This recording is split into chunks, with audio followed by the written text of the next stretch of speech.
Hey everyone, welcome to Arc Studio Presents Crafting Your Pilot Story, I think. Sorry, I forgot what the event was called for a second there. I'm Micah Cratty. I'm the head of writing at Arc Studio, but WJ screenwriter.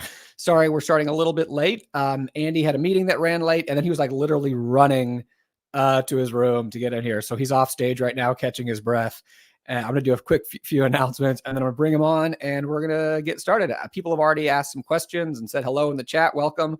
Excited to see people from all over the U.S. And we got someone in the morning in India, which is fantastic.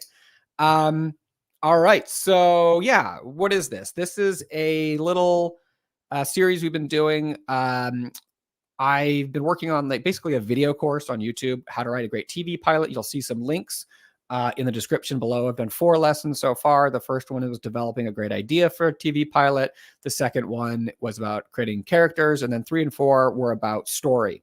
And this one, that's kind of what this Q&A is about. It's in support of those lessons about story. So we're going to talk about like breaking pilot story, but also just kind of like outlining and story stuff in general. So it'll be stuff that'll be applicable, a lot of it, if you're writing a feature or other types of screenwriting as well. So in just a moment, I'm going to bring onto the stage Andy Siara. He's a really good friend, great writer. He created The Resort, which is on Peacock, and he wrote Palm Springs, which is on Hulu.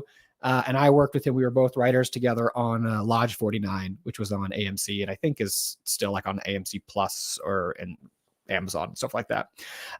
People have already been asking questions in the chat. Feel free to ask questions about generally, I mean, the topic is crafting pilot stories, screenwriting in general, you can do it, but mostly, we'll be talking about the writing aspect of the business, not so much the pitching and the selling and that kind of stuff. So yeah, if you liked it, please like this video if you want, subscribe, turn on notifications. 2 quick announcements before I bring Andy on. I mentioned those links below if you want to watch some of the lessons. People have seemed to like them so far. There's a lot of information in there, some of which we'll be touching on today, but it's more concise information. And if you're looking to get some writing done, you can join me and usually about 100 other writers every Wednesday at 1 p.m. for Write With Us. And it's basically, we do timed writing sprints, and in between the writing sprints, we chat and I answer screenwriting questions. It's really low key, really chill. And it's just a great way to get some writing done in the middle of the week. So you can RSVP for that at arcstudiopro.com/events. That's arcstudiopro.com/events. Yeah. And it's every Wednesday at 1 p.m. All right, so now please put your virtual hands together for Andy Siara. Hey, Andy, man, how you doing? Good, great. Have you caught your breath? I have caught my breath. I appreciate the little break right there. And hello, everybody. So. Yes, yeah, we got people from all over excited to hear from you, Andy. It's gonna be fun. This is a hotel room. I'm not in my normal house. I don't have a desk that is behind the TV like this. I would not, just so in case anyone's looking at me and judging the decor, this is a hotel room. So. No, I like that as like a strategy. It's like you're literally behind the television, right? Like you're. That's maybe right? This was all intentional then, yes. That's great. And that's what we're going to do is we're going to get behind television a little bit right now. So by the way, if I don't get your question right away, we'll do questions at the end. I'll try to work in some as we go that kind of apply to what we're talking about. That's right, Juno. Behind the scenes, literally. All right, I want to start with, so in the chat when we were waiting for Andy, Justin was saying that, so Andy did a Q&A with me like earlier in the year, and we talked about his show, The Resort, and Justin in the chat was saying that he went and watched the show, which is on Peacock. Right, you can watch it today if you're a subscriber. And he wanted to know, and I think this is a good kind of warm-up question. With so many characters and plot threads in The Resort, Andy, how did you decide what to use in just the pilot? It's a cool feature, the way you make it pop up on the screen like that too. Yeah, you can read it. It's a great program you have. How decided what to use just in the pilot. I would say that so that one was, where to begin on this? Sorry, I'm just thinking off the top of my head right now, so I don't have a nicely formulated answer here. But when I was writing that, I was kind of just, it was an older feature that I had written many years earlier, and then for various reasons that I can't really remember exactly why, when I started writing it, it was like I knew that I wanted to write a story about a marriage that was at a point where just to say, I haven't talked about this show for a couple of years now, so I'm having to dig some of this stuff up in my brain. About a marriage that was like 10 years in, but kind of reached this like this point, where it's just like everything just levels out, which just kind of happens with age, and Kristen Miliotti's character says a whole thing in the later episode about how like everything kind of just gets a little boring as you get older. So this is what I want to do, a story about a marriage that is 10 years in, celebrating an anniversary, and they go down to a resort, and something that happens is and then Kristen's character discovers something that is like kind of this like keyhole into this bigger mystery into the past. And I knew I wanted that. And I knew that I wanted the mystery to seem like it was like every other true crime thing, where there was something really, really nefarious going on. I wanted to lean into that for the first several episodes. But I wanted to seem like, these kids were like definitely kidnapped and killed or whatever. And then there's a point in the script where I say, but this is not a story about blood and death and murder and all that. This is a love story. So knowing that was like my North Star, that through uncovering this relationship in the past, Kristen and Will's characters in the present would kind of like, maybe either reignite their marriage or decide to like be the final thing that kills it. And so knowing that, pull something out that you said right there, which I think is really applicable, is that like knowing what your story is about, right? Like that you have all these characters and all these things that you're dealing with, but like if you have a North Star, right, that's going to be very helpful throughout the writing. And that's huge. And that's honestly, that's all I had. And then I'd written an hour-long version of it that had the character of Baltazar, the detective character, and Luna, who is another his like best friend. But then in the half-hour version, those they were introduced the very last like scene of it. But all the other characters that are within the show, because there are a lot of other ones, obviously, but some that aren't even like Luis Guzman's character isn't introduced till later, or like Nick Offerman's character is only like a little bit in the pilot, like, or where these characters really went. I didn't know all that right away. Like I didn't, and so part of to answer that question is like, how do I know like which characters to put in the pilot? It was only the characters I really knew at the time.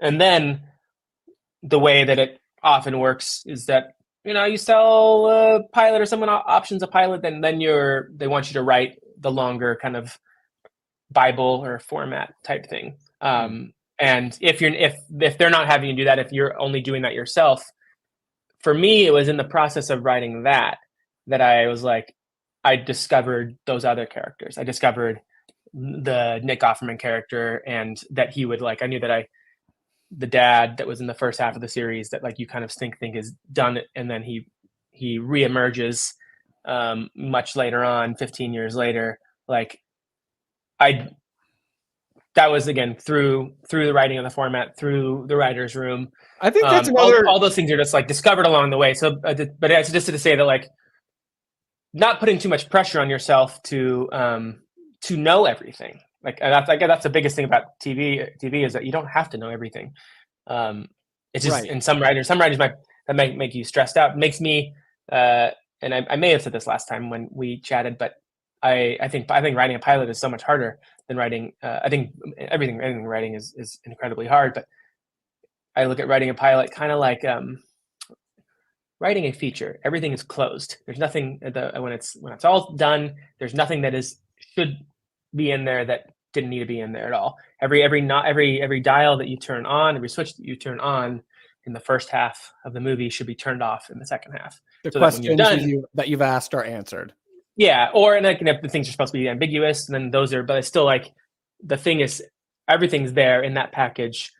But with TV, it's like I always look at it like you're leaving your house with the front door wide open and the gas is also turned on and like all the lights are on, and it's a really nerve-wracking kind of thing on a storytelling level, because you inherently you don't answer anything at all. It's more about posing questions that can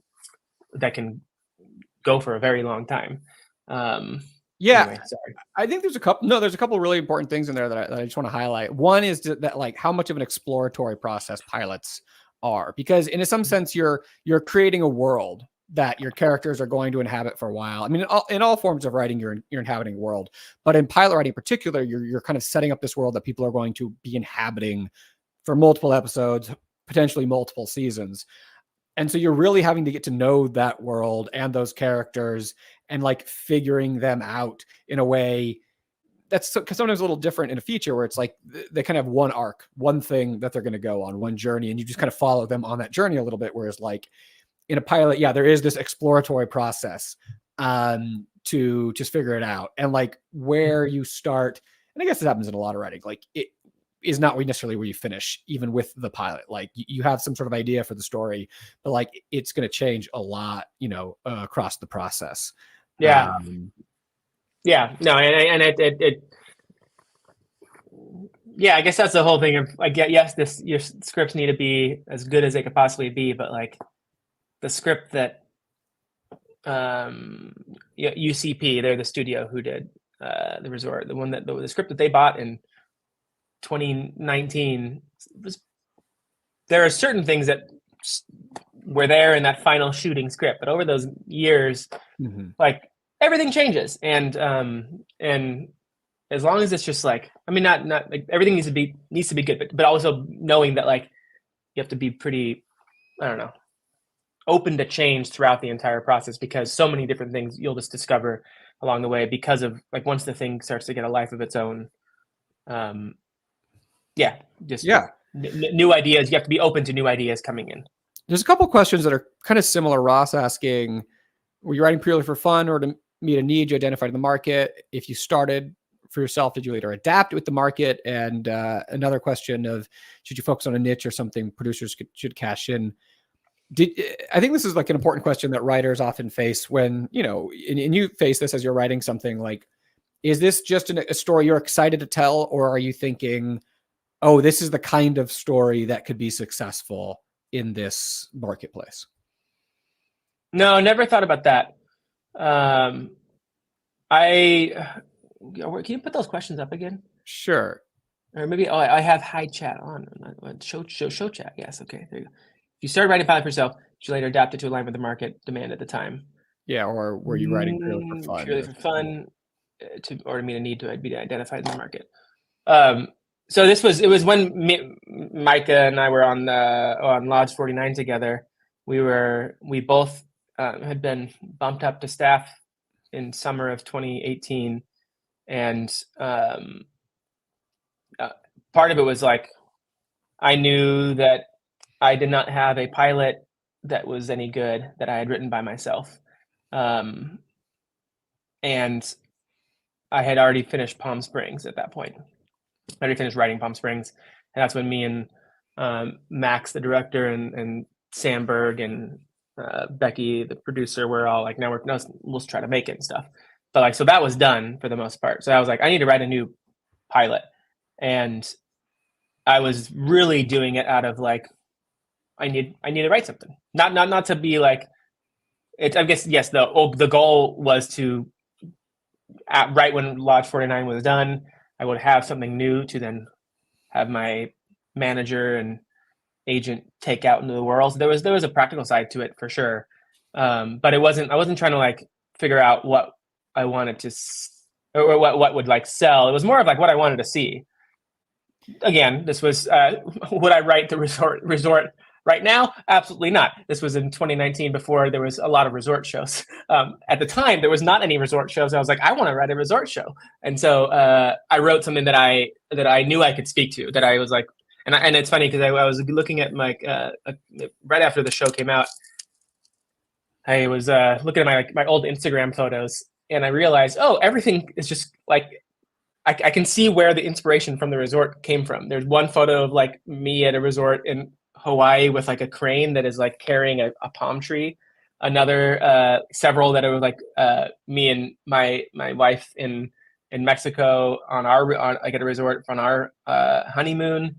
And then there was like a handful of other in there that like I was like, oh, this is like these all came from the story came from aspects of my life. There's nothing, zero autobiographical in the story, but it was still like, it was something I needed to get out of me, mixed with a rise of like true crime podcasts that I felt. So there was some myself. interesting, like that. There was something then with the true crime kind of thing that you were latching onto and playing with, in a way.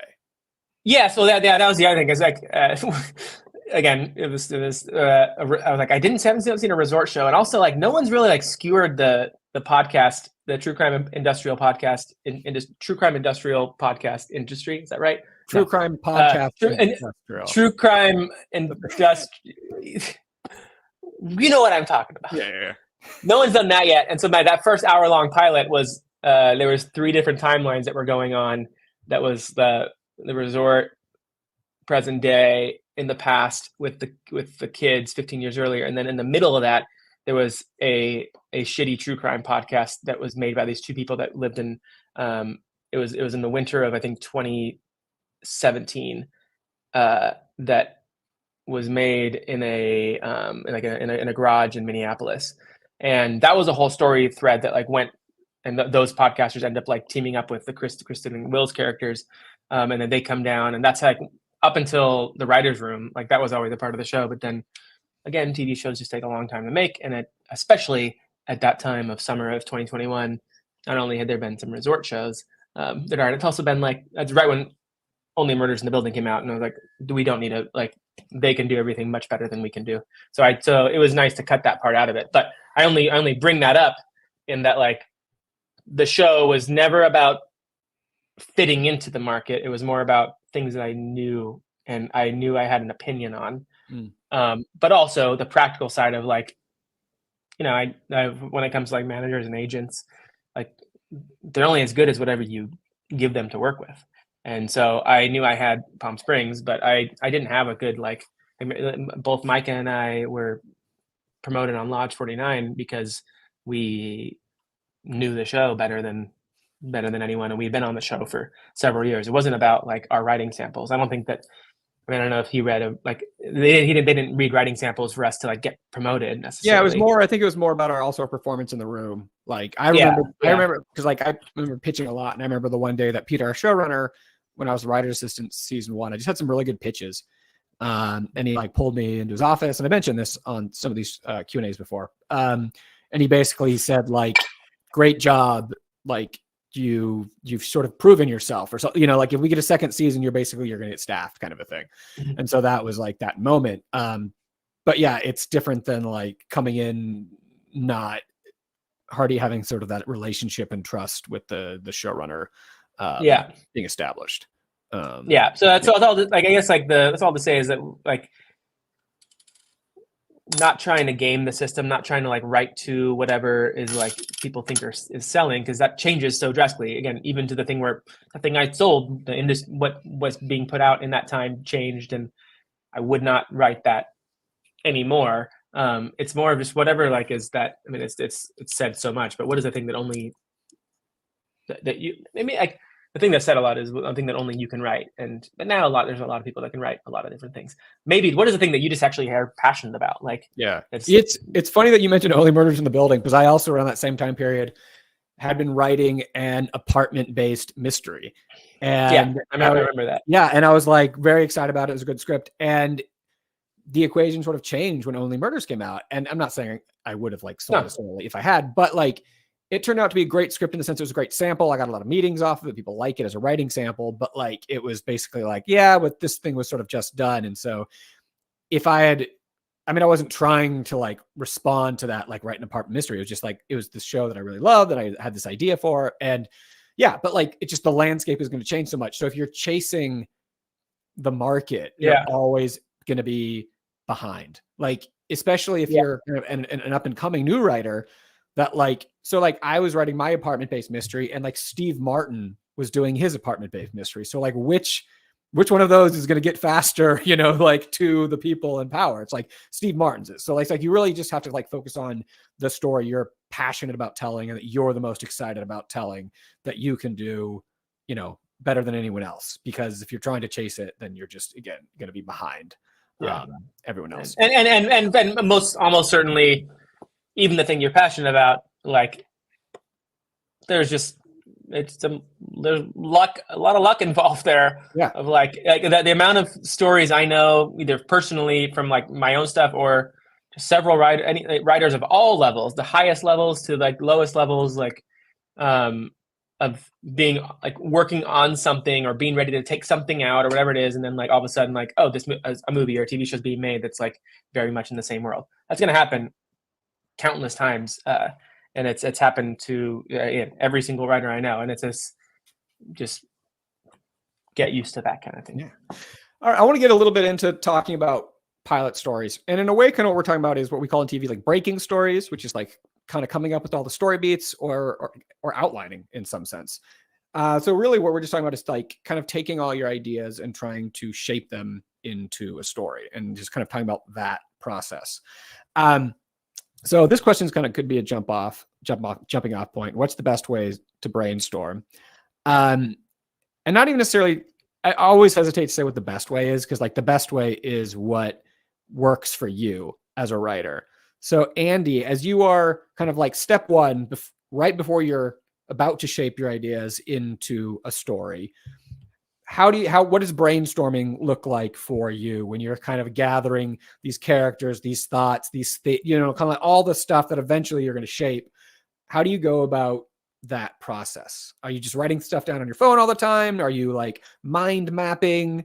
Are you free writing a lot? Like what is, are you just in the shower having an epiphany? Like what is that sort of like idea brainstorming process look like for you? Yeah, and I wish I knew better, to be honest. I think I would be more prolific in that sense. I'm not like, there's several writers I know that are very prolific and can write a lot, and I don't have that. And I think part of it is maybe because I don't have like a very clear way to brainstorm. Mm-hmm. And like I do write on my phone, my notes app a lot. Like, and if it's usually whether it's I'll get an idea while watching a movie, I'm like, oh, that's cool, or while reading something, or just while observing something out in the world, and I'll dump a lot of things in there. And then if I'm working on something new, then I'll kind of like look into that and see if there's look at that, see if there's anything within that notes document. There's something that I'm just going to read something I wrote down recently. That is okay. Where the hell is it? Okay. This is live, folks. This is just the heart of it. This is the writing process and all. So just as an example on like, here's part. Yeah, I have a notes app that's called Projects. They're not actually projects, but and then the next thing now says to do. I said one thing. It says write character sketches as many as you can in 1 hour. I haven't done that, but it was more of like I thought when I had that, I was like, that's a good idea to do. And if I have some time, just like write as many I vomit out as many ideas about like these characters. And then under that, I have like a lot of different character ideas, like loose ideas that I would maybe pull from. Then I have another thing, that little headlining or header that says opening scene. And this is just like, sometimes like I have one thing on here that it in parentheses, it says from Instagram. So there was something I saw on Instagram that was like, gave me an idea and so that's just like observing the world as much as you can. And if you get hit with some kind of spark of an idea, like always write it down, and like no matter whatever you're doing. There was something else that I know that we're live, and here it is. Like 2 months ago, I said, I'm interested in writing about ... And then I have like, that was actually this was the best little use of like, it's not necessarily brainstorming, but it was like a first step into brainstorming. And I have like a list of, I don't know, 2 screens long, I guess, on my phone. That is like, when I was just thinking about things that I have, like I'm passionate about or have an opinion about, or the things that like I know is in here somewhere in here or in my mind or whatever, that like, and I can't, and like I'm even just looking at this note, I don't have like, I haven't really articulated what they are, but it's more of like, I know that, and I was looking at this a few days ago, or like a few days ago, and there's like some things that kind of rhyme with each other, and I start to realize, oh, I think it's almost like a digging deeper into yourself to like, what do you want? What do you want to write about? So I think that is a first step of like figuring out what I want to write about next is by doing that kind of, this kind of just, I guess, again, ask yourself a question. Yeah. And if it's like that, if it's what do you want to write about, ask yourself that, and then just start listing out things, or like, and things will come out of that, like relationships, parent, child, lovers, best friends, like, and then from there, more ideas will continue to come. And just before you chat, the other thing that you jump in before, the other thing I know that does work for me, and I think everyone should figure out what that works for them, but is that I know that once I'm a little slightly deeper on an idea, when I go on a jog around my neighborhood and listen to music, that is the only time I ever actually get ideas. And which is and then once I like, and it usually takes about 20 minutes, 15 minutes to get in, but it's like syncs up with a song, and then once that song hits, and I'll hit the song and repeat, then I'll just keep running in a circle around like this one block, and then whenever I get a new idea, I'll stop and just quickly type it in my notes, and then I'll keep running, and then sometimes I can go on for a couple hours. The hard part is that like I'm a wuss sometimes. So if it's too cold outside, I don't want to run, or if I'm just too tired, I want to run. So then when I don't do that, I know no new things are generated. So I want to just like see this whole scene from just like the perspective of your neighbors. They're just like watching you just run by, like just over and over and over again, just like and then run and stop, and then stop stare down and run and stop, like. Yeah, like that you're just like a legend in your neighborhood, just like, who's that guy? No, it's so funny because when you started talking about your kind of your system in your notes, I was thinking about like, I have something sort of similar, but it's like, it's a little different. Like I have a folder in just like my regular notes app called Writing. And if I have an idea, I'll just create a note in that folder and write down the idea. And sometimes the note will never go past that one sentence. And I'll have a bunch of notes that are just 1 to 2 sentences and it'll never be anything. But sometimes I'll have a second idea on that kind of thing, and I'll add it to that note. And then sometimes it'll keep growing and growing and growing until it gets to the point where now I have pages of like thoughts about this idea. And then it sort of graduates from the writing folder to like its own folder with it, like whatever that project now is. And that's where now I create new notes about that, and so now I have this folder filling up with notes on this idea about the story, about the theme, about the characters, a bit of dialogue that I thought of, a scene, a weird conflict, just a twist, any of that, and then it's just sort of like you amass all of this material, which then at some point, which is hard to define, I think, you start to think this is something I can shape this. And obviously in that process is you're also figuring out what it is. Is this a TV show? Is this a movie? What is the idea? And for me, it's sort of like, if it seems like it's one story, like we were talking about earlier, a contained narrative, that's a movie. If it seems like it's a situation, a world, like an ongoing conflict that is going to keep having more and more stories, then, that I start pushing towards, a pilot. So it's almost like that's like a question I want to explore more in a TV show versus almost like a singular story that I want to tell. So then once that's a good point. Yeah, no, go ahead. No. It's so once you've started amassing this material, what is it like for you when you start to then shape it into a story? Do you put up Post-it notes on the wall, or index cards, or writing on a whiteboard, or like, do you think of, like a whole shape and then start putting things in different shapes? Or do you think of like one idea, then grow? Where does that lead to? Like what's the start of the process going from that brainstorming kind of ideation phase to trying to like put this into some sort of story shape? Yeah, it's, I think that I'm trying to find some note card. These phones are pretty impressive with like, you can just search note and I see a bunch of pictures of note cards, but not the ones that I want. I'm like, once you're, I like to, I think in like scenes a lot, or like images, I guess more images, like, and so in that kind of like, if I have like the idea, there was a short story that I was adapting a couple of years ago, and like a lot of that was like started with like free writing and all that stuff. But then at a certain point, like I stopped and was just spent a day or 2 days just had different color note cards, and I went in with the idea that each color means something, and it ended up not meaning anything. And like it was more of like a new idea comes, and I just write it on the note card and then like hit it against the wall.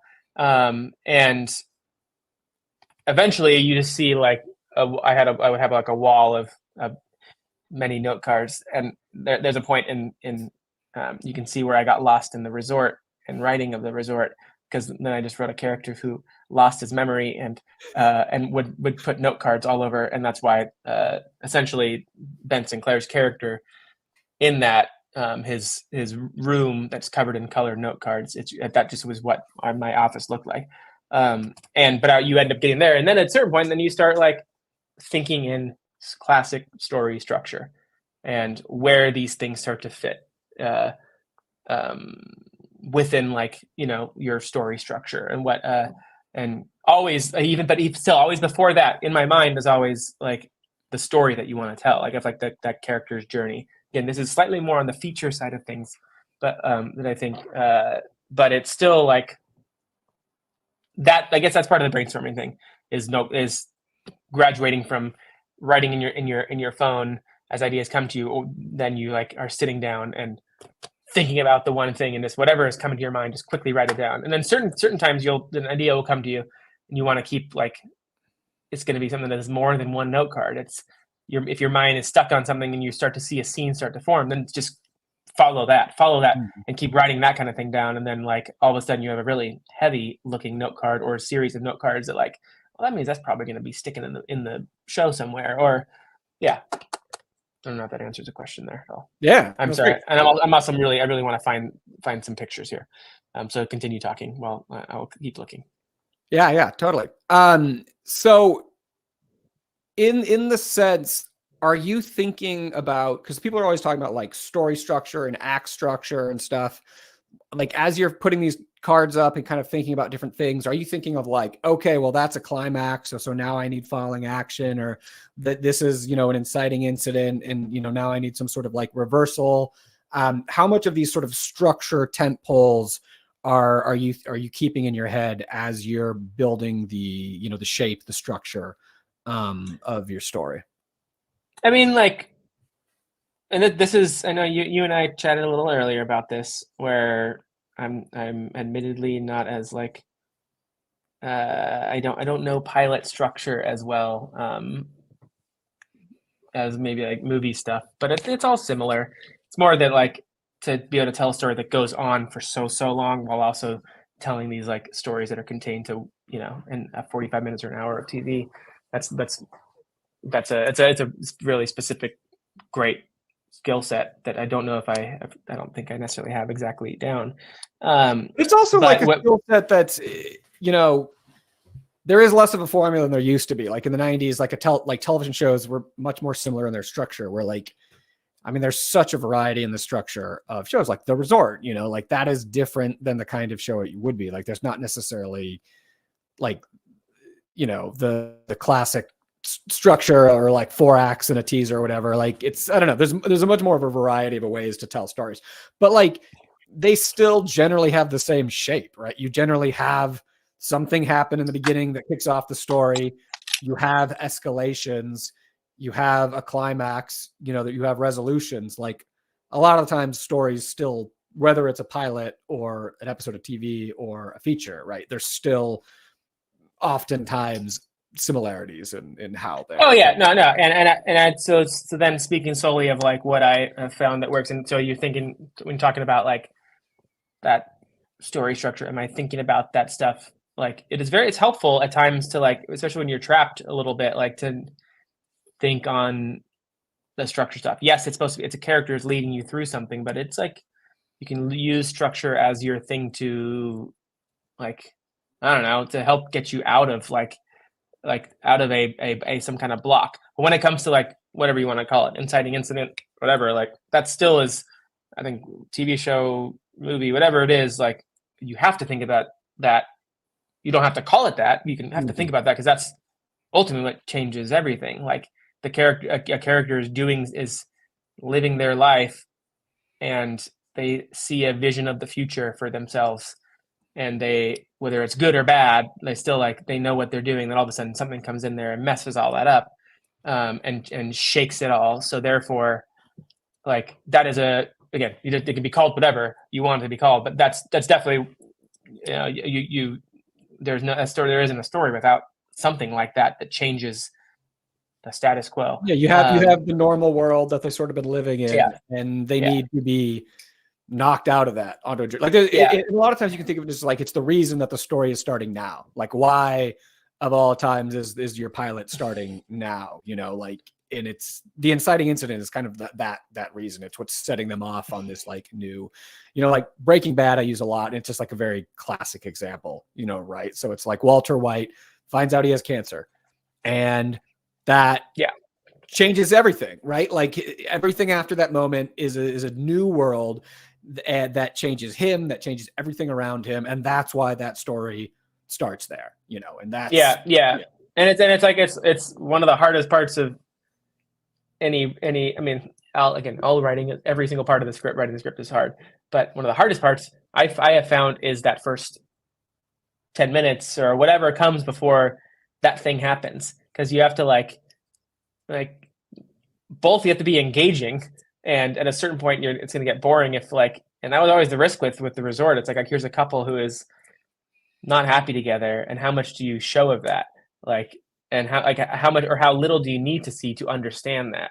But also, what are these other pieces you need to see? Like, but then what happens if she gets in an accident and finds a phone in the jungle?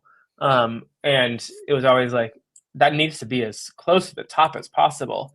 But if you go too close, then you don't know who this person is, and you have to like. So what is like? I think that's like figuring out the best way to introduce a character to. It's a skill set that, again, not every writer can do to a certain degree, but like the best writers and are able to like in one scene, you understand exactly who this person is. So then the next scene can be that inciting incident. And I would love to. That's a personal goal of mine, to be able to like set up a character very well in one scene. Yeah, I mean, I think that almost fully encapsulates their passions and fears and all that stuff. So. Yeah, I mean, I always say like the easiest, I mean, there's not an easy way to do that, but like thing that's helpful is to show them doing something or solving a problem or trying to solve a problem or something that like reveals who they are, right? Like, don't meet them like just sort of eating breakfast unless there's something interesting about that. Like, or they're eating breakfast and then a lawnmower hits a rock through their window, and how do they react to that, right? Like, if the rock lands in their cereal and they just keep eating their cereal, that tells us a lot about that character. If they go out and attack the gardener, that tells us a lot about that character, right? So it's just like put them in some sort of situation and like have them react in a way that's revealing to them, but also kind of like showing them the journey they're going to go on. So it's like if they're a pushover who's going to learn to stand for themselves, then like you show them sort of being a pushover. So because you're showing them at the start of their journey and then kicking them off, on this new path. That's a really. I'm going to write that down so I should try that. It's a good thing. Have the characters be solving some kind of problem. One of the things that Andy told me that's like kind of goes into structure earlier is just like have something happen every 15 pages roughly. And like, that's something that you told me like a long time ago. And I was like, oh yeah, that just makes sense. And if you look at a lot of structure systems, that's basically kind of what they are. Like, it's basically every 15 pages, something kind of big happens, some sort of change happens. So that's should be fast. Should be a bit more faster than 15 pages, but now I think it should be quicker than that. But something big, something that is like seismic, like little changes happen all the time, and every scene should lead to the next, all that kind of stuff. But like, something big. When you're coming up with the story, how detailed do you outline? I don't outline too detailedly. Here's, if I didn't find the pictures that I was looking for, but like here's an example of just exactly what you're talking about. And this is an outline for me. And what, like, each card Is this an episode? What are we looking at right now? It's a movie. It's a movie, but but like each one of those is like, what I would do after you saw there was like a loose sentence on each one, and then from there I would go and open up Final Draft and then like go through each scene like that. But what happens for me, like this was a first outline in a movie from like 5 years ago, and as I was writing it, within the first scene or second scene, I was like, oh, that doesn't make sense, and I just started already drift away from the outline, from like my carded outline, and then the outline then becomes something else once I'm in the writing of it all, and then I eventually abandon outlining it, and then just start writing it.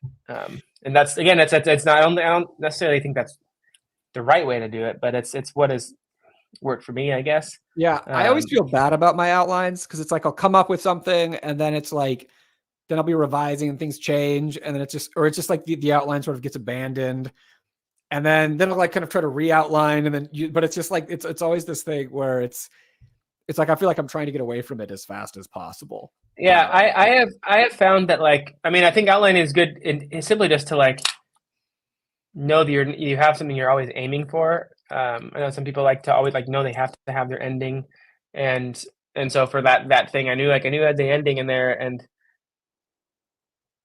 in the process of writing the outline, you do discover a little bit. But I like, once you get to the next phase of just like I'm allowing myself to just be in the scene, and then I start to discover who these characters are.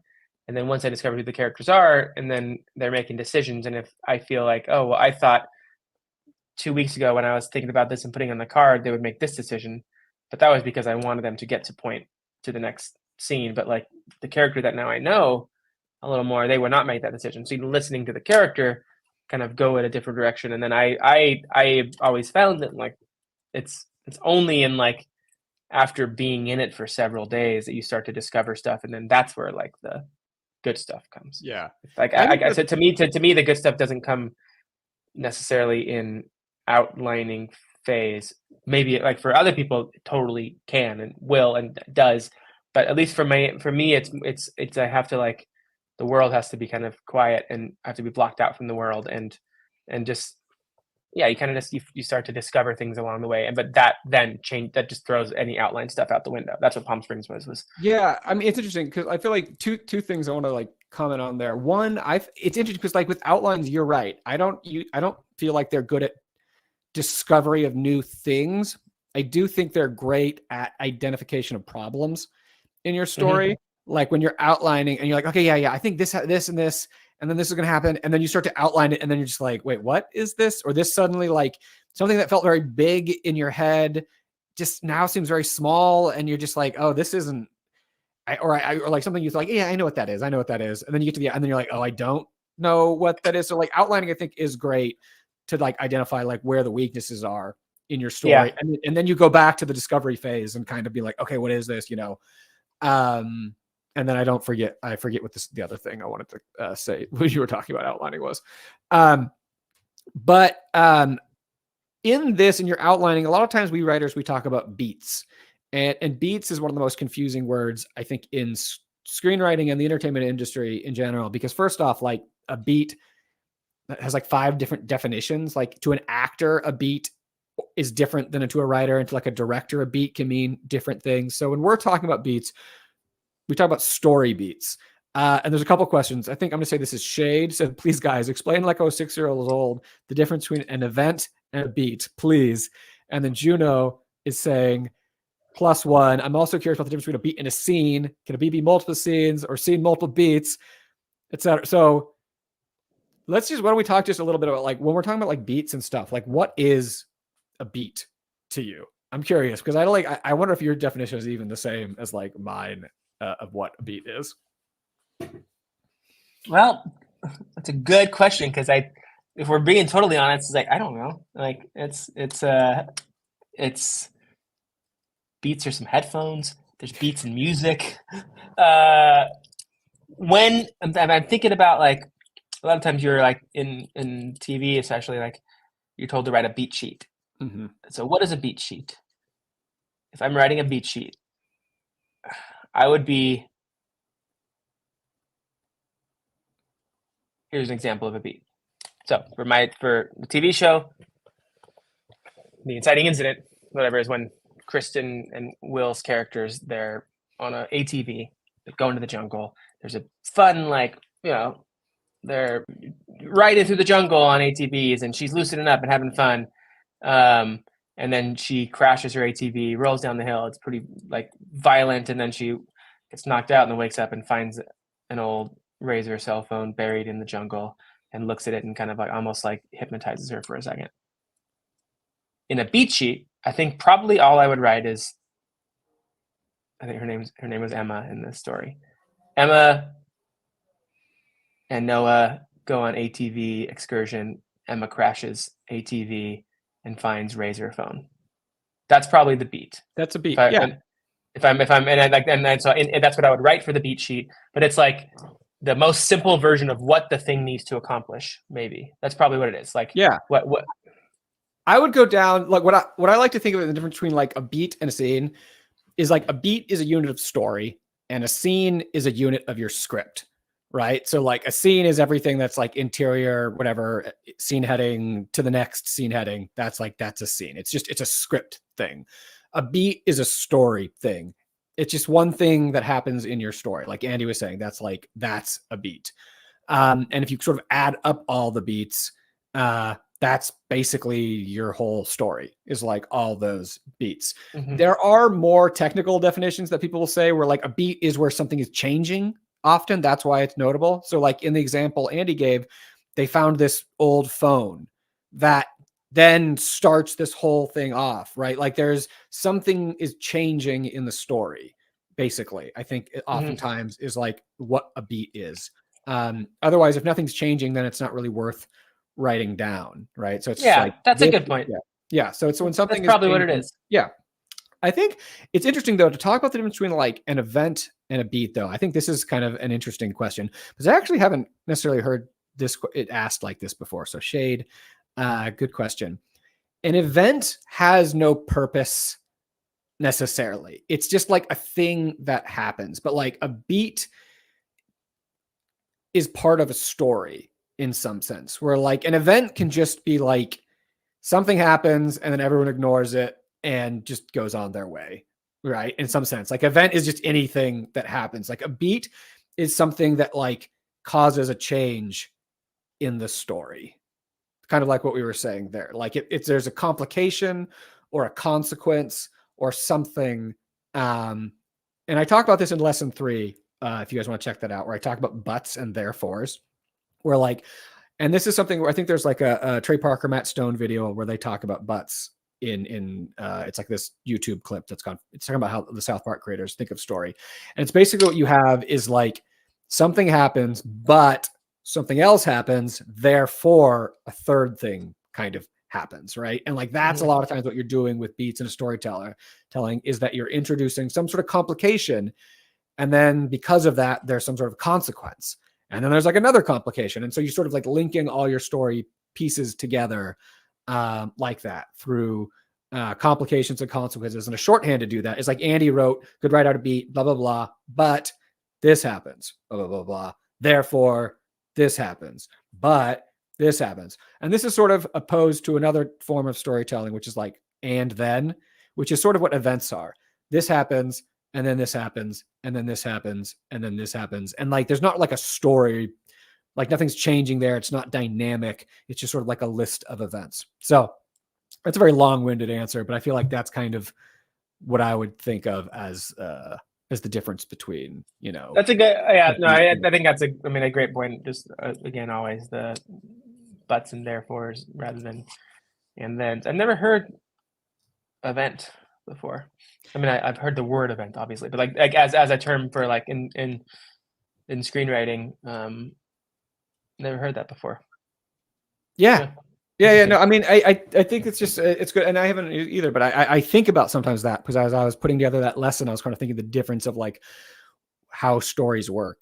And like, I think that's the difference between like a good story and a bad story is beats versus events in some way. Whereas like a beat is another thing that often happens like in a beat is there's like a beginning, a middle, and an end, right? So like in the example that Andy gave, there's a beginning, they're on this journey. There's a middle where Chris Miliotti's character kind of escalates things, right? She starts going too fast or something, like she makes some sort of choice.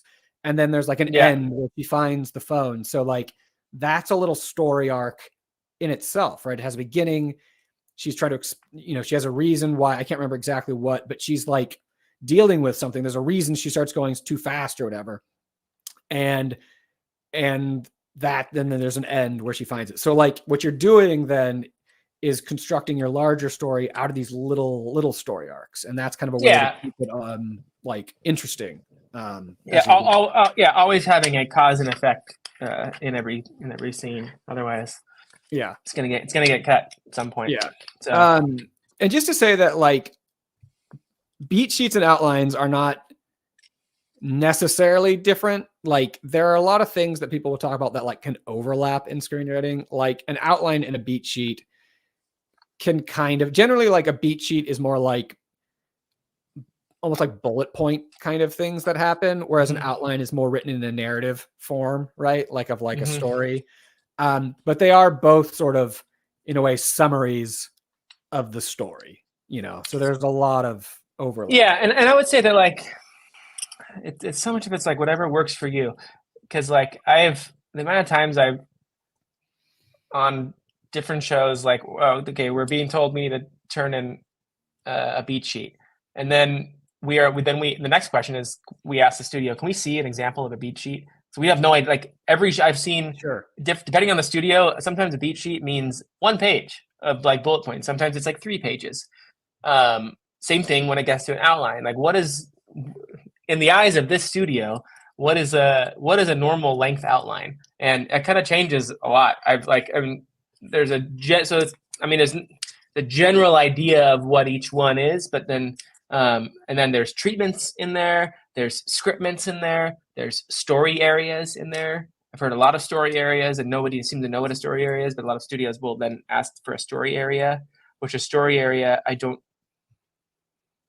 exactly know what it is still, and I had to like turn in some story areas. It's kind of like I'd almost say it's like a pitch for the episode, which then is kind of an outline as well, because you're writing things out, but it's not as detailed, I guess. A little more general, right? A little more slightly open-ended, or but for like what you're doing, what if I'm assuming most people are kind of working on their own pilots now,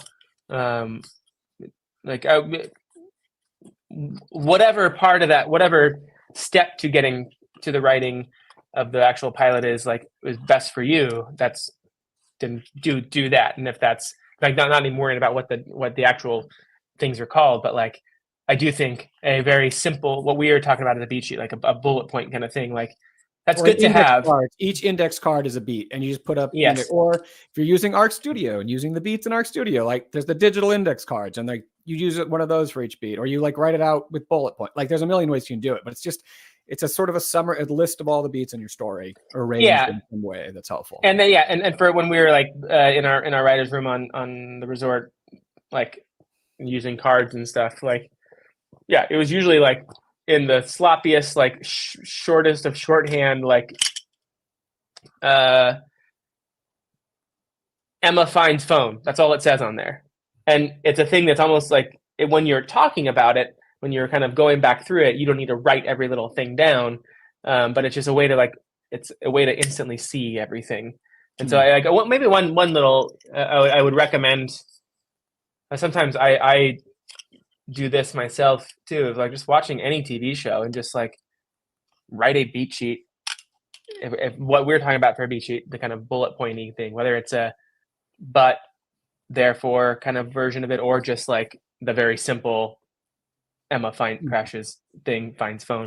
Like you can very much enjoy whatever TV show you're watching, but then just on your notes app, whatever it is, or on a pad of paper, just write down the beat itself, like, which is like, what happened here. That's also a great way to figure out how to balance multiple storylines. Like if you're watching a show that's similar to the one that you're writing, the genre or kind of, you know, or a show you just love that's similar. Yeah, you can do that. And then you like, see like, oh, this is the main story, you know, that what we would call the A story. And it's most of the story is the A story. Your secondary story is called the B story. You're like, okay, but now, so it's like, okay, so they were at the A story for like 2 beats or 3 beats. And then they went to the B story. Okay. And then they were at the A story for, and then they went back, you know, and you can kind of see like, oh, this is how you balance multiple storylines, you know, in a pilot. And you can do that also by reading scripts, obviously, too. You can just, you know, the same thing. If you like Google, you can find tons of scripts on the internet. But yeah, no, I think that's a great exercise to like beat out, like just look at the scenes and the structure for a show and be like, how are they built? Yeah. In talking about beats, so we figured out kind of like, or a little bit like understanding of what a beat is, but when you're building your story, how do you like go from one beat to the next? You know, I mean, we talked a little bit about that with like complications and consequences, but like, are you thinking about through the character kind of lens of like what they want, what they would do next, what's in their headspace kind of at that time? Or do you think more in sort of like plot kind of what should happen next out of this? Do you know? No, yeah, character always, for sure. Like, and that's again why some of the outlining stuff doesn't work for me as well, because I think I'm plotting it all well, but then it's like a different part of the brain. And so then once you're like with the character and you start to see that, I don't know, they would just react a different way. Yeah, I'm trying to think of like, I haven't written a TV thing in a little while. I mean, but this is the same thing for a movie as well, right? Like, you're advancing the story.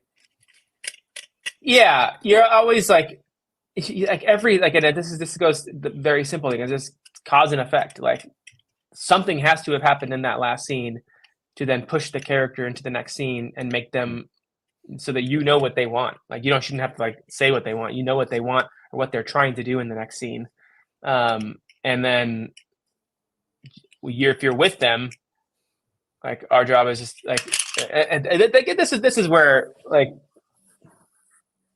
a lot of the plotting and stuff does help, is you just want to make sure that like there is another character and even if it's like in Palm Springs where they're together, they're bonding, but they have two very different views of the world though.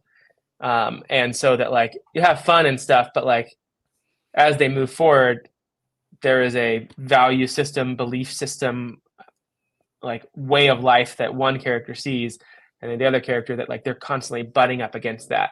And so amid all the fun, you still will have moments where it's like, well, but my way of life, my belief system is being challenged by the other. And then it just making sure every scene has some version of that, you're hitting that kind of friction there, I guess. Yeah. You're challenging that character's point of view.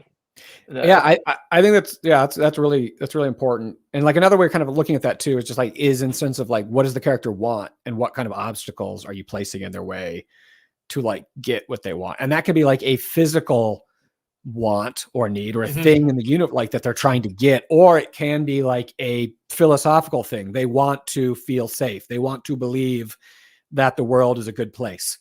And you're putting an obstacle in the way where the world is being unsafe or threatening them or something, or some of their family. And so then it's like, they're in conflict now. Like you're just trying to find as much friction, conflict, problems, or whatever you want to say. Like that's where stories come from, you know, and you're just trying to put those in the way of your characters.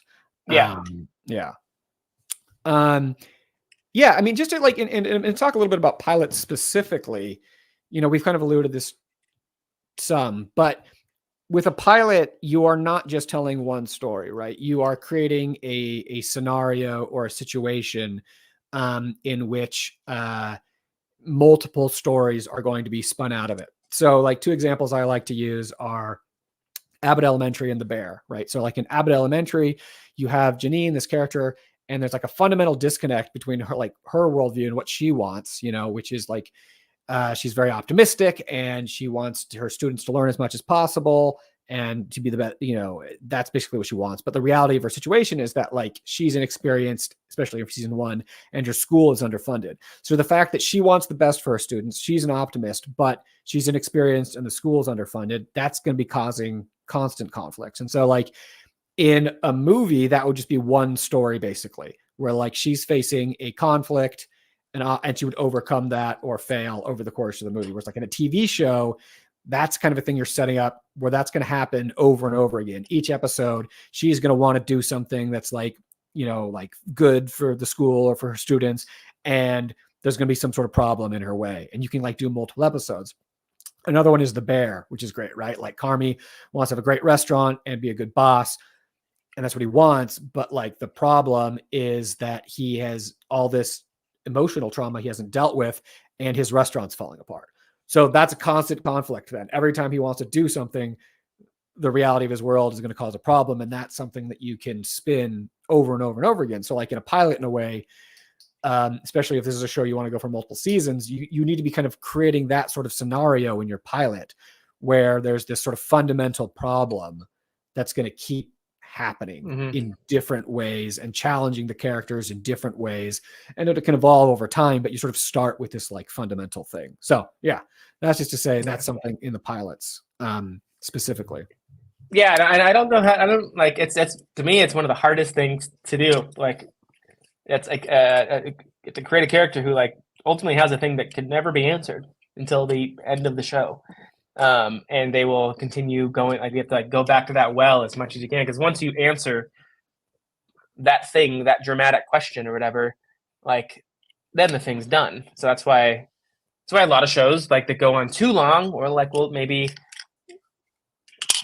it's in later seasons, they kind of lose whatever the magic thing is.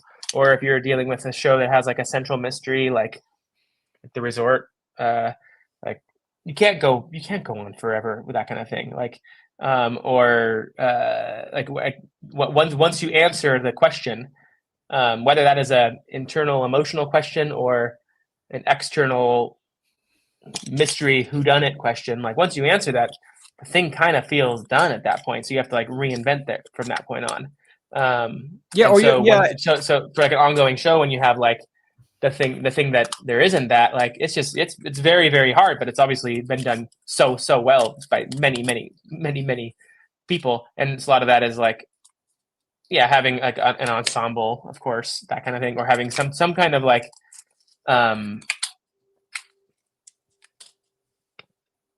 I mean, talk about doctors, lawyers, cop shows, like there's kind of just an endless stream of story ideas that you can, if you have the characters that you love, put them into those things. But I mean, like that's just, we all that kind of stuff. But like figuring out like frameworks to put your characters in. But if you have a character that is just like not compelling at all, that is and has answered their internal struggle by the end of the pilot, then like, or by the end of the first season, then that's again, it's the hardest.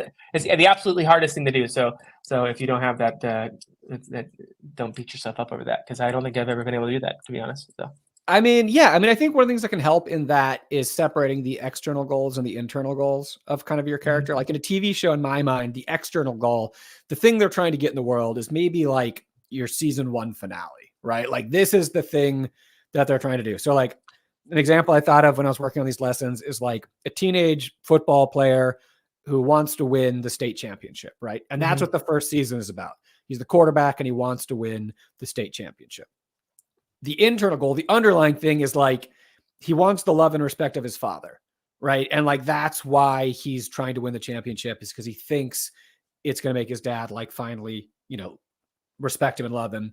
And then you'd have that sort of thing be there throughout the whole show. If you went like 5 seasons, it would be like the journey of the show would be like his evolving relationship with himself and like what he needs. Maybe at the end of the first season, he wins the championship, but his dad still is a piece of crap towards him or something. And so then like season 2 is now like, oh, I need to find what I really want in the world or something like that. So you're you're always going after that internal thing and finding new, like the plot that sort of is external, that like lets you, like the plot just lets you explore what's going on underneath, right? Like what's kind of what it's really about is like what your characters want and need and are going through. Yeah. That's really, you're a smart guy. It's really well said. Thanks, man. I brought Andy on to give me compliments to make me feel good.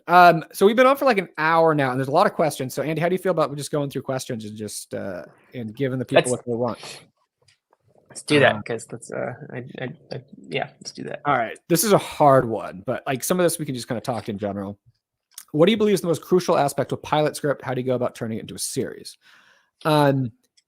I mean, I would say the most crucial aspect of a pilot script, well, I don't know if there's but like basically one, making it compelling in some sense, that like it needs to be a good story in itself. But like, I think what makes it a successful pilot script is you want people who read it. There's like a phrase in the industry called like, does it have legs? Basically, like you want someone to read it and think, one, this is amazing.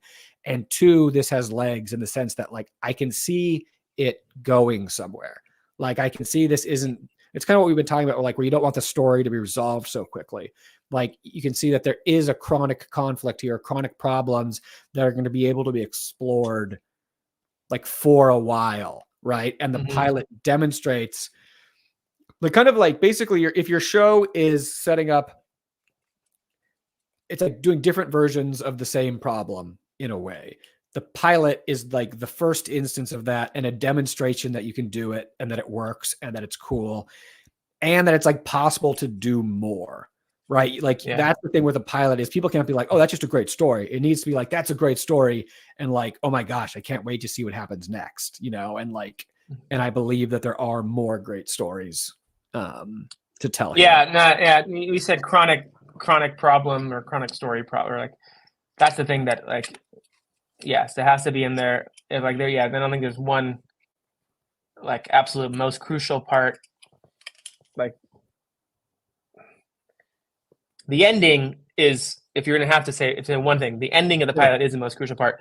But if someone is checked out, like they might not get to the ending. We've had scripts that like I even like when I was doing coverage and stuff. Like I was an intern doing coverage, reading scripts, giving my suggestions, and like, within the first couple of pages if this is going to be worth your time, and then you still read everything, but like you can be surprised along the way.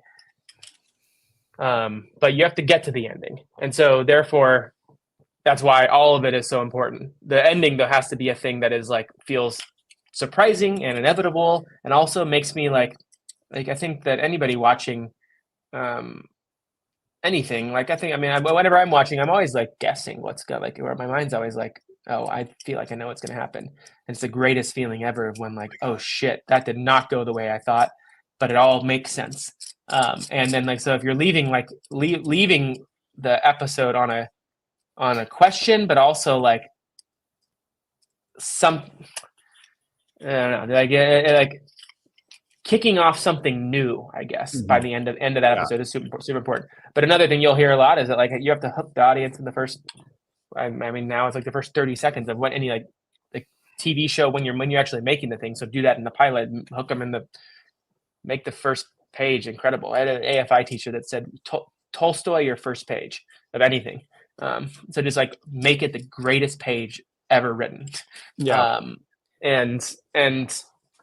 that's like, looking at every single line should make you want to read the next line. Every single page should make you want to read the next page. So therefore, the ending has to be the most important, I guess, just because that has to make you want to watch the next episode. Yeah. But really, that's like where like the real focusing in on stuff is like, if you have a script where every scene makes you like forces you to like, I have to go to the next scene because I need to know what happens, and then doing that for every single page, like then you're good. You have to be engaging, entertaining, and also within all that is still like a passionate, like a character that you like, or like you can't get all that unless you have characters that we want to watch. So Yeah, I think something like be helpful is thinking about like in terms of questions. So like the pilot, basically the ending of a pilot in some sense answers one question, whatever like the story of the pilot is, and it asks a bigger question, right? And like the bigger question is sort of like what's coming next, or like what's the show going to be about? What's this journey that we're going on? So sort of like in the pilot, you sort of need to establish what this journey is going to be. We don't exactly know what it's going to look like, but like we're like, oh, we're off on this new thing, right? And like you have that sense in the pilot. And then in terms of like keeping people interested along the way, I think you can also think about like questions of like, what question are they asking in their mind, right? Like what's the reader like, what's going to happen next? Why did they do that? What's the consequences of that action? You know, like, oh my gosh, when is that character going to figure out the thing that the other character did? Because that's going to be, oh my gosh, that's going to be crazy when that they find, you know, like that. And so if you can think about like what is pulling us forward or pushing us forward, like that we want to know the answer to, or we want to know how this plays out. Like you bring up a character flaw, and then you're like, oh, and then you bring up the situation. You're like, oh my gosh, how is that character flaw going to be triggered by this situation? What are the, you know, like kind of keeping those things can be, very helpful. Yes. Juno. All right. In terms of story, I'm always wondering about the balance of plot points that follow logically from each other versus elements of chance or external forces. How do you mix these well? Oh, this is a great question. So balancing logical progression versus like acts of God, kind of chance, randomness. That's I mean, I would say that like I could be really wrong here, but I'm just not thinking deeply enough here. But I'm going to say something that again I'm going to say something that could be really wrong. So maybe don't quote me on it. But I think that if there's any act of God, there's only one in the story. You get that's oftentimes the thing that is why the story is happening now. In a way, right? Like it's the why now, because this is when, you know, someone got cancer, right? In Breaking Bad, you know, like that in some ways is an element of chance or an external force, and that causes then decision, consequences, reaction, you know, etc. And so but and then this is where like maybe I have like a thing like just for the resort specifically, like that one act of God or whatever is your inciting incident essentially, and that's when Kristen's character crashes. But like this is more of my own little like belief system, is that like something else led to that, and you kind of talked about it a little earlier. It's like something that got her to speed up though a little bit, and so she turned the corner and fell. So like nothing is ever, I guess, in specifically that kind of story, nothing is ever an act of God, because everything you can trace it back to something else. But that's all. But if you're looking at any kind of, trying to think of like some like it's hard. I feel like maybe here's what it is the best movies, my favorite movies, maybe, and I'm going to take this back to once I think for a second. Maybe it's not an act of God that like this stuff happens. It all leads to it's all Jurassic Park, for example. That's a great example. I was doing a countdown in my head to how long it took you to mention Jurassic Park.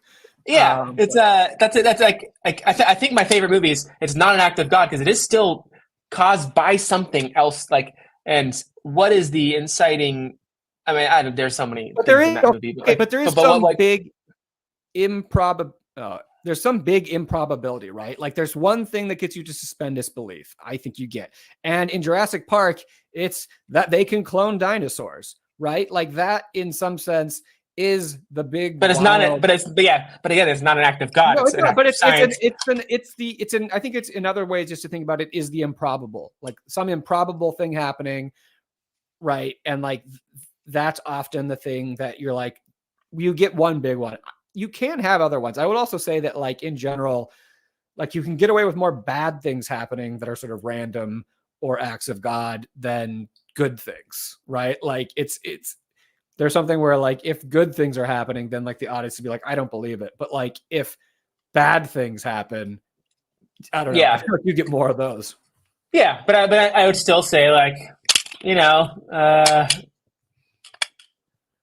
the power in Jurassic Park doesn't go out because of the storm that's happening. Sure. It goes out because of Dennis Nedry. It's working for Dodgson, and he has to shut down the power so he can steal all the things, and then that just spreads throughout everything. Yeah. And so like that could be looked at like that's the thing that sets the story off into this whole other world. But I don't know. I guess I kind of like I think that,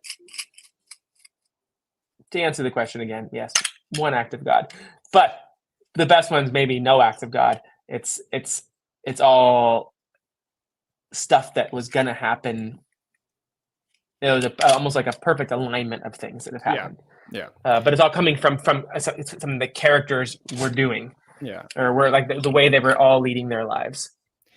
Andy, earlier you mentioned when you're adapting something. When adapting something, how much of the source material should remain unchanged? So how much liberty do you have? You have this thing. It could be a short story. It could be a novel. It could be a video game these days. It could be a feature that you're turning into a TV show. How do you approach sort of fidelity to the source material? I mean, yeah, like I we'll see if anything that I've adapted comes to reality. I think it's you've for both those. I was looking for like the I guess the main essence of the thing, of the whether there's like there's a true story one in there that's like just take whatever the small little nugget of the idea or of the true story in there, but like run as far as you can, and don't feel any kind of like don't feel like you have to stick to the true story at all. And then for this short story, it was like I fell in love with the short story, and I just grabbed so many different lines from the thing, and the entire just kind of concept. But then, a short story it was a 20-page double spaced kind of short stories. That's not nothing that's going to fill out an entire movie. So like, but I guess the main concept of it all. And so like, I guess you're like kind of looking for like, what is the feeling that you get from this? And one thing I always like, I for this true story that I did, I would pay attention to how when I would tell somebody about it, what I'm leaning into, where I'm leaning in, what I'm kind of just skimming over. It's like once you like know the true story, it's like so again, it's if you're adapting something, and just pay attention to go tell somebody about it, tell a parent, a friend, a sibling, whatever it is, and just try to like sum it up in like 3 minutes and just like listen to what you're saying there. That's usually what that's what you need to hold on to. And if there are things that are helpful within that, again, for that short story that I did, is like I just love the voice of it, and like and so I would just take like it helped me in so many other ways beyond just that. But like there's that where there's like a real fidelity to it all. There's the very loose just the gist of it. I would say I want to highlight that tell the story to a friend thing, because that actually applies in like all aspects of screenwriting. Like when you're figuring out the story, when you're trying to like figure out your log line or just kind of like what the heart of it is, just like tell it to a friend or think about how you tell it to a friend. And you'll so clearly like see like what's working and what's not working and like what's exciting. Like sometimes you'll have like a thing in your head. Like I'll go in and I'll tell my fiance like, oh, I had this thing and like I just was excited about it. And then I'll tell it to her. And then like as I'm telling it to her, I'll be like, all right, this is not actually working. There's like something about like telling it to somebody that you can just like feel the energy in it if it's right or not. And that can be like a very very helpful thing to do. Quick question. How many pages do you aim for in your pilot for TV for the streamers? I mean, 30 pages roughly for a half hour and like 50 to 60 for an hour ish. Right. I mean, like I don't know if like you can look up online and you'll see pilots that are 70 pages. You'll see pilots hour longs that are 48 pages. And for pilots, you'll see 22 pages, or I think the resort pilot was for half hour is like 38 pages or something like that, or 36 pages. It can kind of be whatever. The only thing I'll say is that, like, especially in the earlier times of the career where, like, you don't have anybody that has to read the thing, if you're just like sending it out to people, like, you know, a friend to read it, or an exec that you have met, or someone else you've met, another, like, in your writing group, whatever it is. If you're sending it out to get read, but like hoping that like this read will make them want to send this to somebody else or whatever, it is always nice to read something that has like whatever, like the lowest possible number of in the first digit, or I guess it would be second digit, whatever. Like, Yeah. like if you have like a 61 page pilot, I would say try to make it a 59 page pilot, because a 59 page pilot just seems more appealing. Or if you're at 51 pages, or 50 page, if like you're getting close, like 49 is like even better. Like, Yeah. So I just look at, I mean, again, it's not like there's not a rule for all that stuff, but like, Yeah. I would say that if you're sending in a half hour pilot and it's a 40 page pilot, then, speaking solely from that, when I was an intern and reading and doing coverage, I was like, I don't know if maybe AI is doing coverage now, but like, if at the, like, when I'd be a Friday, I'd be exhausted, and I figured I usually was able to like read like 4 pilots a day and write coverage. So write like a little synopsis and then give my like kind of critique on it. That last pilot of the day, like, that might be that might be how your pilot is being read.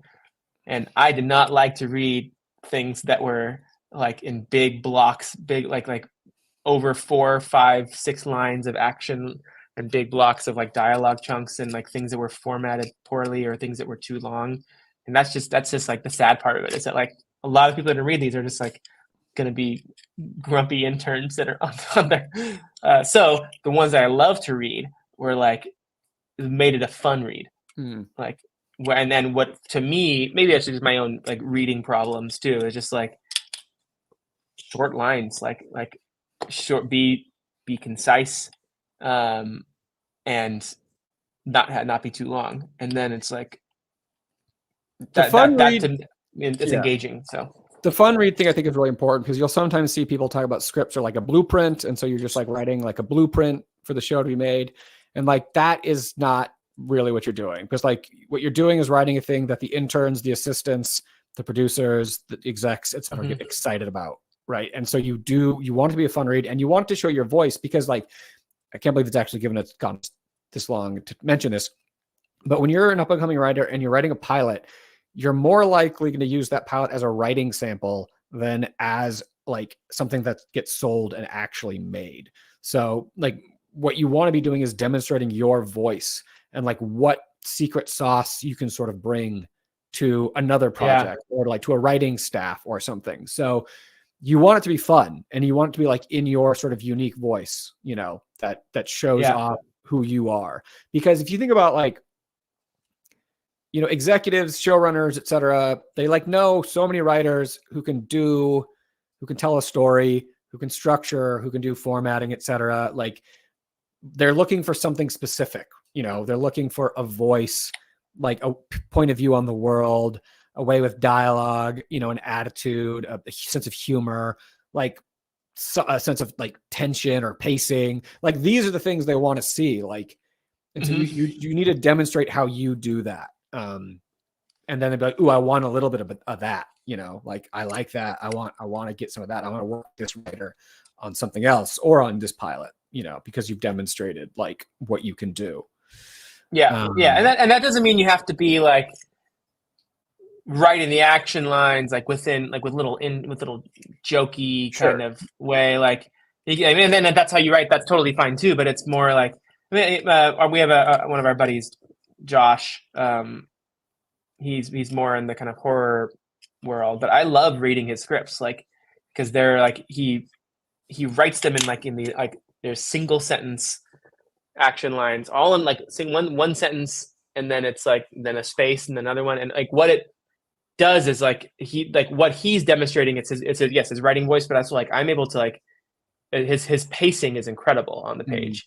And that's like a thing that is it's really hard to do, is like capturing pacing on the page when you are like especially in something like when you want it's a tense scene or scary scene, whatever it is. And so knowing when you're pressing enter and going to a whole new line, or when you're waiting till the next page to reveal something, like, and a lot of that's just kind of more polished stuff too. Yeah. Like maybe not the first round, but like that's all to say is that like that's not a voice where he's like talking to the reader.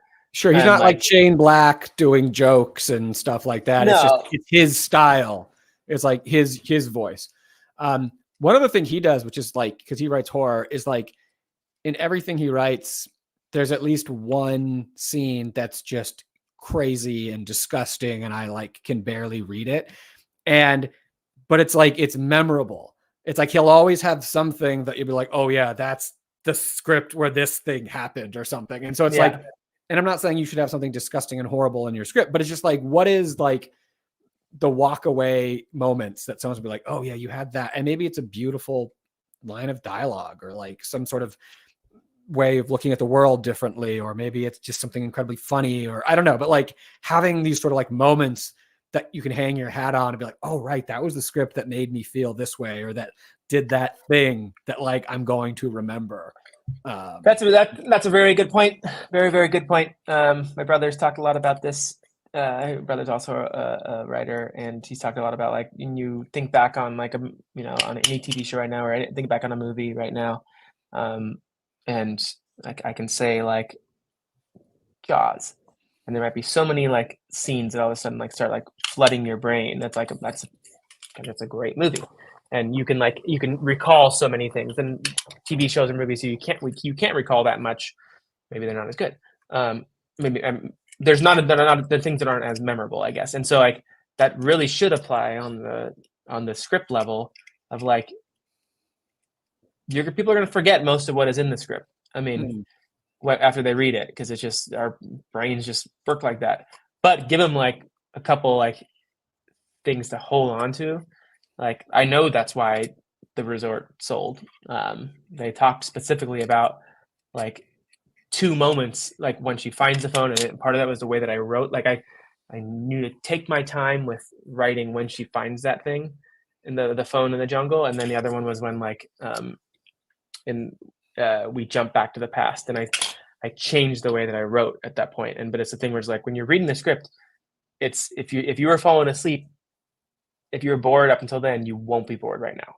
And that was an intentional thing that like I didn't like change the font or anything like that. It was just more like you know where to focus your energy on. If you have a couple good things that you can like in that pilot, just like, so to the Josh thing, like something disgusting or crazy is going to happen, and like he's going to take his time with that too. It's not just taking like a long time to write that stuff, but it's like it's going to shock you, and like it's almost like the volume turns up at that point, volume in the script. So looking for the moments to like boost up the volume in the script, and that's a very, very hard thing to do, because it's like it's all the same font, the same size, and yeah, you can do caps, you can do bold, underline, caps, all that stuff, but still it's like unless you were really making it a much bigger font, which sure, do that, but it's still like you're gonna remember it more if you don't need to do that. You don't need to do the big font if it's just like all the pieces were already there beforehand to build up to this moment, whatever this moment is. Let's do some quick questions here. Meet Con with Last Week in Can. Any apparently procedures sold well? Do you have any tips for writing procedural? I've never written a procedural. Andy, have you ever written a procedural? No. I mean, but I have like Joey and I had a thing that eventually we'll write together. But in writing that, or I was started watching a bunch of procedurals just to like understand like what the best of the best do. And like you watch, I mean, the ER pilot is incredible. That's just like whatever procedural you're doing, cops, doctors, lawyers. Like, yeah. look at those shows that just do it so well. And those, I think that's where like you'll get all the tips you need. And then just like read those scripts, watch those episodes, listen to whatever the writers of those things did, because like, yeah, they did something very, very, very right. Is Scrubs considered procedural? I mean, it's a sitcom in a way, which like sitcoms are also sort of like the comedy procedurals, I've always thought. Yeah. But like, yeah, I mean, a lot of times it's like they're creating a formula, right? And so it's just like it has to be a very satisfying formula because you're literally, especially for like Law and Order, you know, like those kind of shows, it's the same thing every week. So it's like you need to make sure that whatever like the central problem is going to be something captivating, you know, something fun. And like I would also say just like character is so important because you don't have as much story in some sense that like you just really need to want to hang out with these characters. Like that's the biggest thing is like, yeah, you just like any procedurals, you really, that's why you're showing up all the time. You like the characters, you like seeing these relationships, you like seeing certain characters with certain people. Again, like, I mean, X-Files is one of the best examples of that kind of thing. Yes, mystery of the week, there's certain ones that are better, like you remember more than the others, but like you always remember how Mulder and Scully are together. So how do you make the main character more active as opposed to things happening to them, similar between a story and just a string of events that happen. I mean, one thing I would say is like this is where having them want something is very important. Like if they want something and putting them in a situation where they have to go get it. Right? Like, and then they are sort of forced to be active. Because, and this is stakes, which we haven't really talked about, but like, this is where stakes comes in. Like if they don't get it, something bad happens to them. So, you know, they lose something. So like you put them in a situation where they have to achieve their goal or else something bad is going to happen to them. So they're sort of forced into being active because like they're trying to avoid a negative consequence, you know? Yeah, no, I mean, that's pretty much it. Like it's make you more active as opposed to this happening. It's like, yeah, they want something so badly, or, which is still part of the want, is that like they saw their life as one thing and then something shook it up and took away that. Like when I'm doing, where's the camera here? This part, this is the beginning of, actually might be on this side. There you go. The beginning of Act 1. Hard actually. It's like, right here. There. This is Act 1 here. My hand ends up. So this is the inciting incident here. Sorry. Everything right here is the world that they love so much. And then this thing happens and messes all that up, takes it away. Their world has changed. And then what they want is to get back to this right here. They want this back. And so brilliant visual storytelling. They want to get back to this as much that they're going to stop at nothing to get back to that feeling, whatever it is. And so that's how they're active, is like, because if they either they give up, then they're never going to get it, and then your story's done. Or, or once they get it, the story's done. So you just keep throwing things in their way to like prevent them from getting, and then they're changing along the way. Of course. But like you can also do that's like, I think that's very the classic storytelling, but like there's different ways. You could also do the exact opposite of that in some sense, where like, I don't know how to do this now, where the fingers go.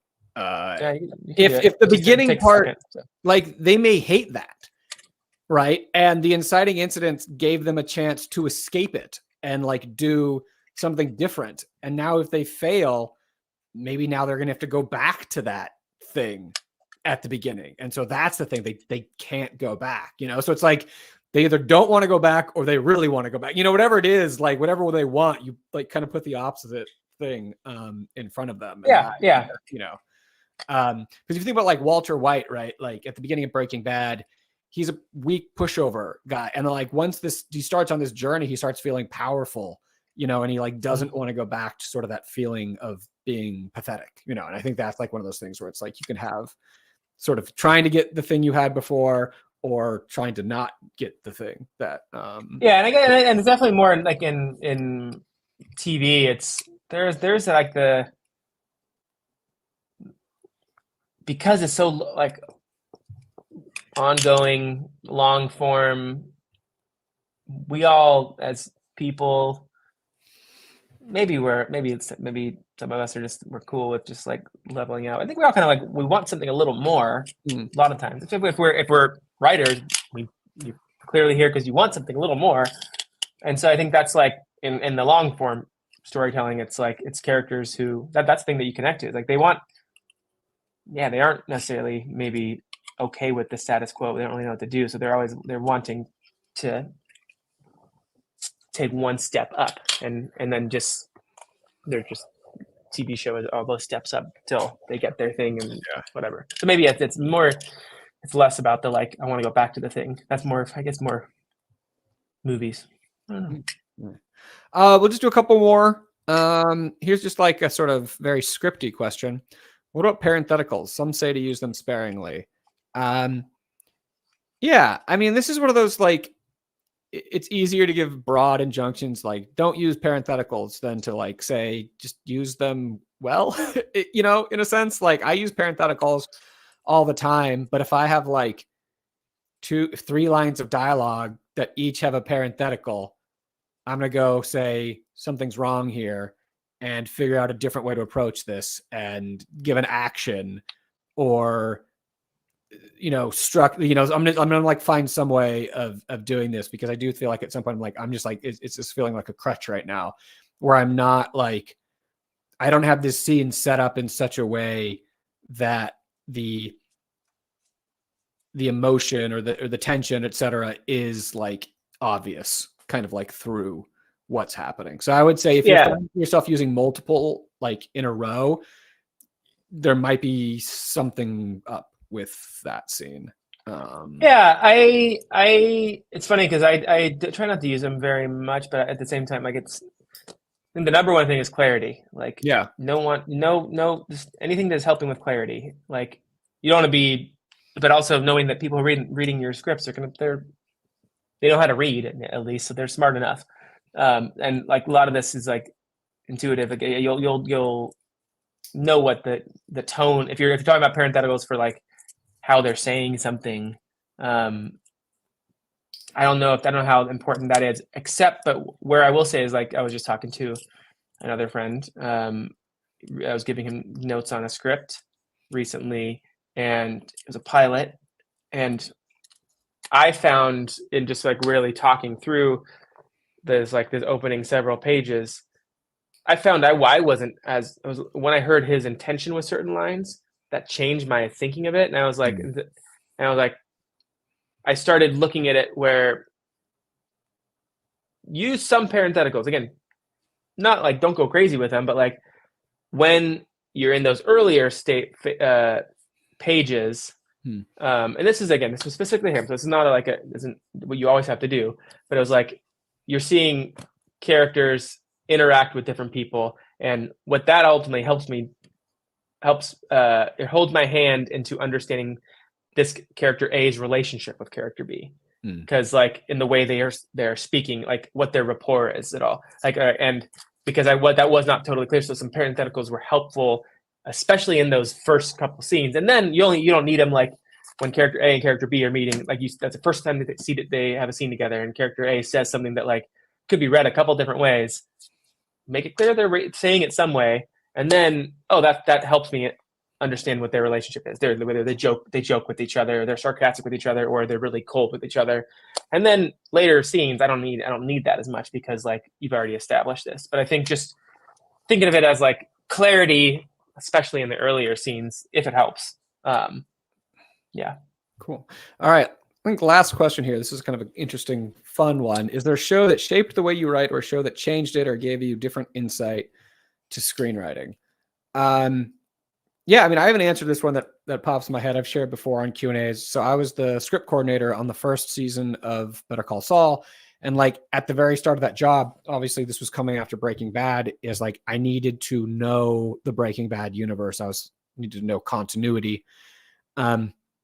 And so like the first thing I had to do in that job was read all the Breaking Bad scripts. And then part of my job was like making sure Vince Gilligan's notes on like scenes from the writer's drafts were implemented. And so like, I would say that like the approach to scene writing in Breaking Bad and from that universe very much affected how I write, and like trying to have a sense of like momentum and attitude, I would say a little bit like in the scene descriptions. And then I would also say like working on Lodge 49, I think you just like pick up from different things as you go. Affected me in the sense of like, we'd always talk about moments on that show, just like having these moments that were like interesting or special or emotional. I don't know, just like these sort of things that like these moments that like were very important to the characters, where like, I don't know, the world, things got like weird, or the rules got bent or something a little bit. And I think that sort of also shaped me a little bit in like how I do my writing. I don't know. What about you, Andy?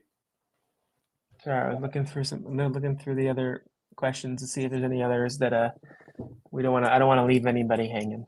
But for this question, but we should still make sure no one's left hanging there. For this question, is there a show that shaped the way you write, or a show that changed insight into screenwriting? The first one that always comes to mind is The Sopranos, because I remember when I got my wisdom teeth taken out, and the second season had just come out on DVD, and my mom went and rented it, the first season and second season, for me to watch.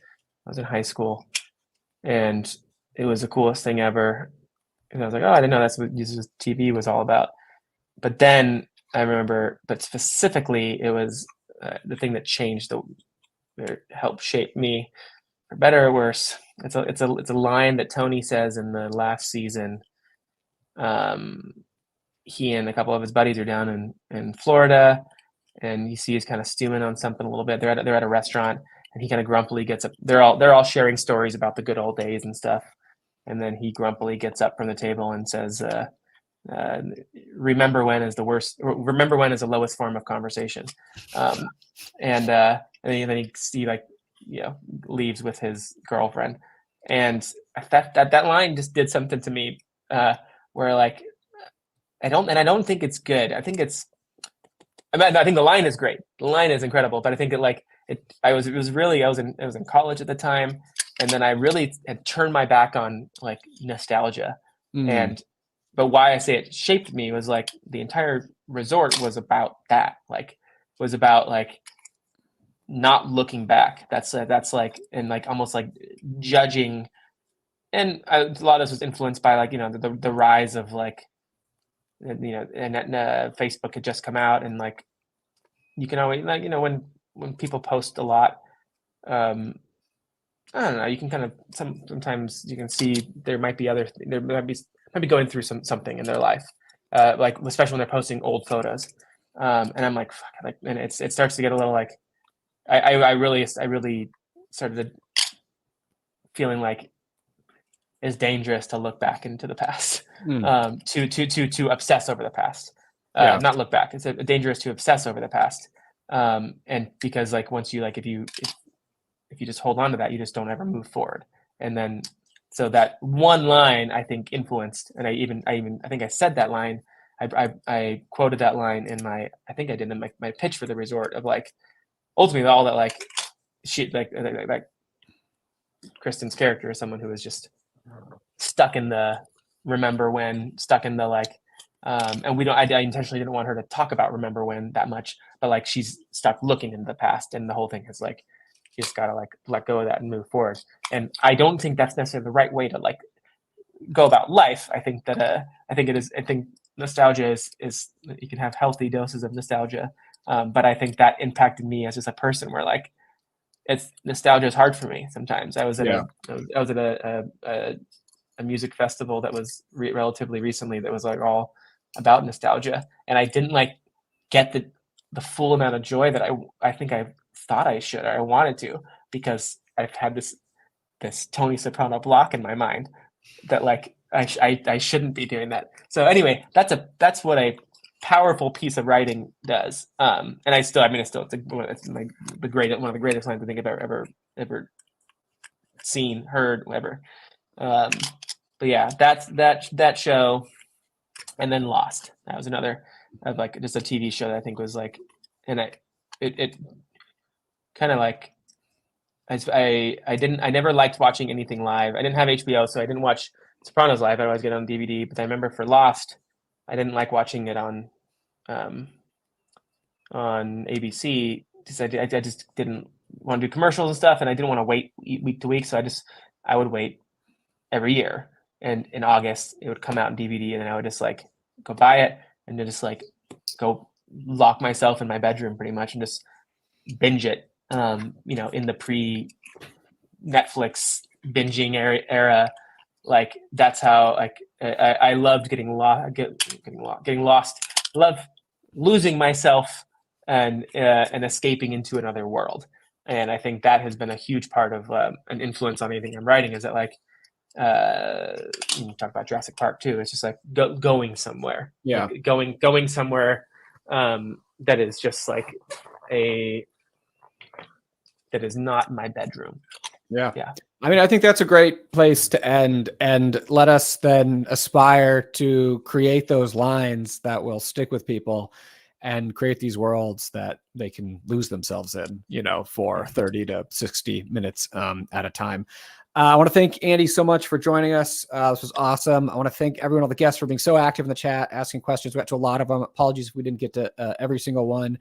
But I want to thank you guys so much for coming. Please, if you want, a lot of what we talked about is in these video lessons that are linked in the description below. So check those out. And if you want to do some writing tomorrow with me at 1 p.m. Pacific, you can go, it's on the YouTube page, or go to arcstudiopro.com/events. And you can come and do some writing and work on some of those lines. So we're going to say good nights to everyone. I'm going to check to see what's going on in the World Series. And all right, Andy, thank you so much for being here, and goodbye, everybody. Goodbye.